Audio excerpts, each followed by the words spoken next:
Unfortunately, clinically, NUT goes very badly, with the exception of the rare cases that are surgically resectable. There's pretty much no cure, and unfortunately, death is typically rapid. When I first became interested in NUT carcinoma as a result of seeing a series of patients, this at the left was the best that I had to guide treatment. That's cell culture data.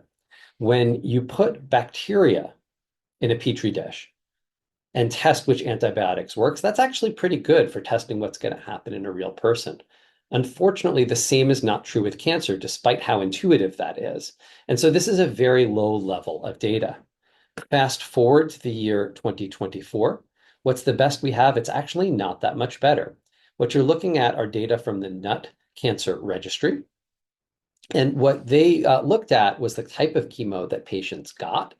And their conclusion was that ifosfamide-based chemo might be superior. And I would underline the word might here because there was no statistical significance for cancer control. Ifosfamide-based chemo maybe had a weak trend towards doing better, and there was absolutely no improvement in survival. In the absence of a survival advantage, one has to ask about quality of life. I would argue that's even more important. And here it's worth saying that ifosfamide is pretty rough. In my experience, I've had good results with gemcitabine and Abraxane, but I would say that nobody really knows what the optimal chemotherapy should be. Almost every trial ever done and all of the ongoing trials of NUT carcinoma have been of BET inhibitors. And I won't walk you through this data, but the gist is that they don't work that well.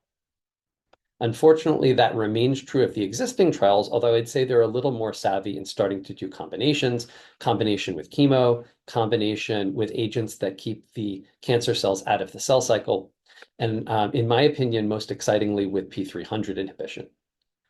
Regardless of choice of therapy, I would encourage every NUT patient and their physicians to register them with the NUT registry so that we can learn more about this terrible disease.